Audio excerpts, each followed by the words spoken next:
کھیل سمجھا ہے کہیں چھوڑ نہ دے بھول نہ جائے، کھیل سمجھا ہے کہیں چھوڑ نہ دے بھول نہ جائے، کاش یوں بھی ہو کہ بن میرے ستائے نہ بنے۔ السلام علیکم ناظرین، نقطہ چین ہے غم دل اس کو سنائے نہ بنے، کیا بنے بات جہاں بات بنائے نہ بنے۔ اس خوبصورت غزل کا ایک اور شعر لے کر آپ کی خدمت میں حاضر ہو رہا ہوں اور بلا تاخیر اس کی تشریح کی طرف بڑھتا ہوں۔ لیکن حسب دستور یہاں ایک اور بات بھی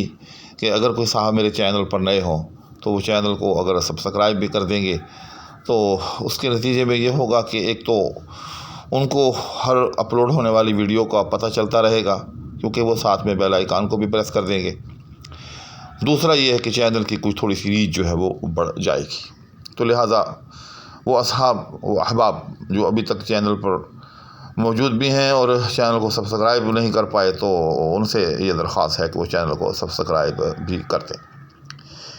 تو آتے ہیں شعر کی طرف۔ تو یہ تقریباً ساری غزل ہی ایسی ہے کہ اس میں کوئی مشکل الفاظ کا استعمال نہیں ہے، لیکن محاورے اور الفاظ کی جو بندش ہے اس نے کمال پر کمال دکھایا ہے۔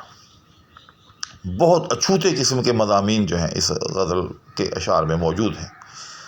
تو انہی مضامین میں سے ایک مضمون ایک جو ہے اس شعر میں ہے۔ غالب کہتا ہے کہ کھیل سمجھا ہے، جس سے میں پہلے عرض کیا کرتا ہوں، دوبارہ عرض کرتا ہوں کہ غالب کے ہاں سطحیت نام کی کوئی چیز نہیں ہے، غالب کے ہاں گہرائی ہی گہرائی ہے۔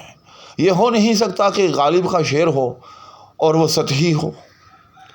بلکہ غالب کے ہاں ہر شعر کی یوں سمجھے کہ ایک پرت نہیں کئی کئی پرتیں ہوتی ہیں، پورا ایک واقعہ ہوتا ہے، پورا ایک پس منظر اور ایک پیش منظر ہوتا ہے جس کو ملا کر ایک شعر جو ہے وہ تخلیق پاتا ہے۔ تو اس شعر کی بھی کچھ ایسی ہی کیفیت ہے کہ غالب جو ہے اس کو محبوب کے ستانے میں بڑی لذت حاصل ہوتی ہے۔ جب بھی غالب کو اس کا محبوب ستاتا ہے اس کو بڑا لطف آتا ہے، لیکن غالب کو اب یہ اندیشہ ہو چلا کہ یہ جو سلسلہ لطف ہے کہیں منقطع نہ ہو جائے، اور اس کی وجہ کیا ہے؟ اس کی وجہ غالب نے شعر کے پہلے یوں سمجھے کہ 2 لفظوں میں کھیل ہے اس میں بیان کی کہ کھیل سمجھا ہے کہ محبوب کا جو طرز عمل ہے، اس کا جو رویہ ہے، اس کا جو مجھے ستانے کا انداز ہے، اس سے یوں سمجھ میں آ رہا ہے یا اس سے یہ لگ رہا ہے، اور ایسا کیوں لگ رہا ہے؟ کیونکہ اس میں بے تکلفی ہے، اس میں کوئی سنجیدگی نہیں ہے۔ تو محبوب کی عدم سنجیدگی کو دیکھتے ہوئے غالب نے یہ بات جو ہے یوں سمجھیں کہ اپنے ذہن میں بٹھائی ہے، یا غالب کا ذہن اس طرف گیا ہے کہ وہ تو اس کو کھیل سمجھ رہا ہے، یعنی میرے ستانے کو میرا محبوب سنجیدگی سے نہیں لے رہا، بلکہ وہ تو جس طرح سے بچے کہیں باغ میں چلے جائیں، آپ نے دیکھا ہوگا، تو وہ پودوں کے ساتھ وہاں پڑی ہوئی مختلف چیزوں کے ساتھ چھیڑخانی کرتے ہیں۔ ابھی اس درخت کو چھیڑا، پھر اس کو چھوڑ دیا، پھر اگلے درخت سے جا کر لپٹ گئے، ابھی اس درخت کی شاخوں سے جھولنے لگے اور اگلے ہی لمحے دوسرے درخت کی شاخوں سے جا کر لٹک گئے۔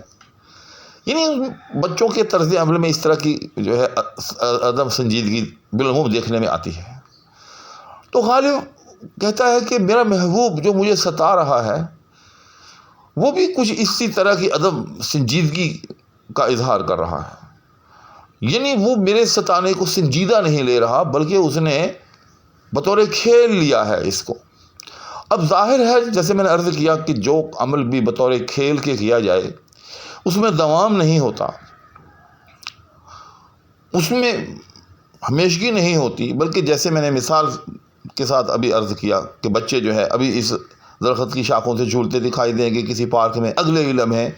ان کو آپ دوسرے درخت کی شاخوں کے ساتھ لٹکتا ہوا پائیں گے۔ تو بس اسی عدم سنجیدگی نے غالب کے ہاں اس اندیشے کو جنم دیا ہے کہ کہیں وہ کیا نہ کرے، چھوڑ نہ دے، یعنی میرے ستانے کا یہ جو عمل ہے یا مجھے جو وہ اس طرح سے ستا رہا ہے، چونکہ وہ اس کو سنجیدہ نہیں لے رہا، اس نے تو اس کو ایک کھیل سمجھ رکھا ہے، اور جو چیز کو سنجیدہ نہ لیا جائے، جس چیز کو بطور کھیل کے لیا جائے، اس کو چھوڑ دیا جاتا ہے، اس کو آدمی بھول جاتا ہے۔ تو بس ذہن سے غالب کو یہ اندیشہ پیدا ہوا ہے، اور غالب کہتا ہے کہ کھیل سمجھا ہے، کہ اس نے تو میرے ستانے کو ایک کھیل سمجھا ہوا ہے، وہ اس کو سنجیدگی سے نہیں لے رہا، لہٰذا کہیں چھوڑ نہ دے، بھول نہ جائے،